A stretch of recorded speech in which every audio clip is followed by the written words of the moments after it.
What's going on, everybody? I'm back with another video, and this video is going to be looking at the FA Cup final between Chelsea and Liverpool and the tactical setups by both teams. Now, before we get into the tactics behind the match, check out both my books. They're online on Amazon. There's links in the description, and check out Keyframe. It's how I'm making this video. Now let's get right into the tactics of the match. So we see from Chelsea go with their typical back three in build-up. They didn't build from the back using Edouard Mendy until slightly in the second half, where they would just play the initial pass to try and draw out Liverpool and then play a more third line or mid-range pass. But typically their build-up started in the midfield third when they looked to establish possession and look to then create chances. So from here, from the back three, they would then go with a double pivot of Jorginho and Kovacic, which again, Jorginho favored a more central role, with Kovacic playing in a little bit more free role, oftentimes being alongside Jorginho, but often having the freedom to go a little bit higher as well. But the advantages of him playing deeper and drawing out the Liverpool midfield and creating space between the lines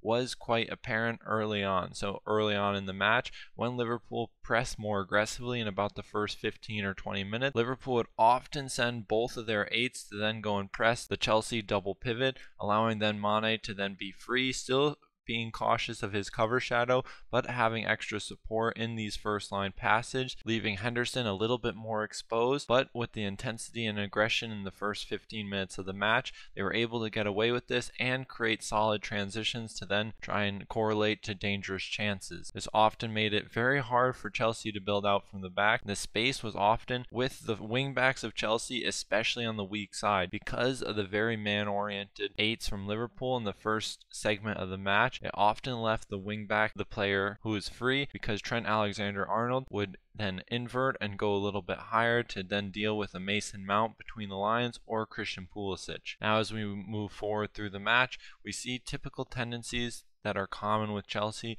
with their back three then favoring the left-hand side and having Rudiger play in a wider position, which is a normal tendency for him to skip the half space and go into a bit wider position closer to the wide area. So then we still maintain the control over the midfield with the double pivot, trying to then narrow the front three and draw out the Liverpool eights. But then as the game progressed on, Liverpool were more cautious in their press and only committed one of their number eights to then go and press with Sadio Mane. This often occurred in the midfield third and their 3/4 press. And we start to see Mason Mount dropping between the lines to then take advantage of the space of the Liverpool player who is jumping from his number 8 position, which is Thiago in this instance, giving more position and space for a player like Mason Mount to drop into if they can create connecting points to then find this player. This is why then Reece James often drops into a deeper position to try and connect the first line of build-up with a more third line passing option like Mason Mount between the lines, with pinning from Romelu Lukaku, often playing off the shoulder of the central defenders. So now from Chelsea, as we move into their final third against Liverpool's 4-5-1 low block, we still maintain the rest defense, but now we have, from this 3-2 rest defense, we have more aggression from the central defenders to drive forward to try and then simply bypass the first player in Liverpool's defense, Sadio Mane. So by having a central defender to drive forward, looks to target the midfielders and either hold them to their position or potentially get them to jump into a higher area and creating more space between the lines. But then we see a very strong back four from Liverpool as well, holding their position and keeping the compactness. Now, as we see getting late on in regular time, Romelu Lukaku was subbed off, giving them more fluidity in their front three and allowing Marcus Alonso to take up more narrow positions, allowing then Mason Mount to drop into deeper areas and create isolation on the wing, which is a common tendency when Marcus Alonso plays. And without Romelu Lukaku, they often have more players occupying the space between midfielders and defenders, forcing the defense from Liverpool to make a decision whether a player like Virgil van Dijk would jump between the lines and then create space in behind, potentially for these Chelsea players to run into, which is then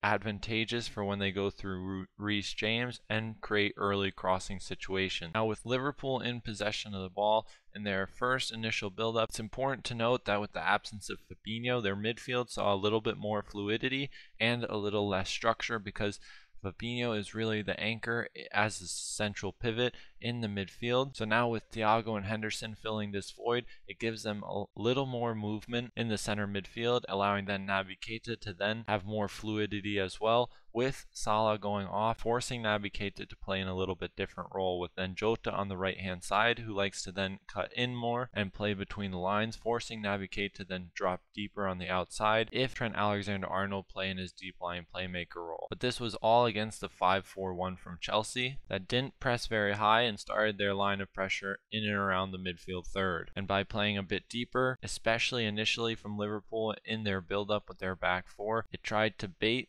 Chelsea to then step out and create more space between the lines to then get exposed. And when Liverpool were able to create transitions and break connections between central defenders, that's when they were at their most dangerous, with their narrow wingers running inside and getting diagonal passes in behind. So now moving forward, we have our two central defenders and often our double pivot of Henderson and Thiago for this match, with Trent Alexander-Arnold staying a bit deeper and a bit more narrow to occupy a deep line playmaking role through the half space, much like a Thiago would on the left-sided half space. Here it's Henderson, but mirroring this position. This would then give him better access to the false nine Sadio Mane and create a strong diagonal connection with the winger Salah, Jota, or potentially Naby Keita if he were to drop into the wide area. At times, the Chelsea defensive setup could get a little bit unorganized, with players being pulled out into the wide area and inefficiency being created between the front three and the double pivot. Here we have Jorginho jumping out briefly in line with Christian Pulisic, not creating the 5-4-1. But we have then the back five in support, often able to then cover these spaces and maintain their compact. But the danger would become when the players from Liverpool's front three would drop between the lines and find space, especially when Mane would drop deeper and Thiago would jump out and engage him when he was in the false nine position. When the most central defender for Chelsea jumps out in a back three or back five, this then creates too far of a gap between the two wide central defenders and often creates holes, which then a player like Luis Diaz or Diego Jota or Mo Salah could then easily exploit through diagonal runs, allowing then third line passes to be played in behind, which we had previously mentioned. But here we see a more structured low block from Chelsea in their last third of defense and a 5-4-1, so the spaces are much more clearly defined in this instance, and still going with Thiago and Henderson as the double pivot. And here Andy Robertson stays deeper with the inverted fullback of Trent Alexander-Arnold occupying a higher and more narrow position, allowing then Naby Keita to fan out into the wide area, leaving the space between the lines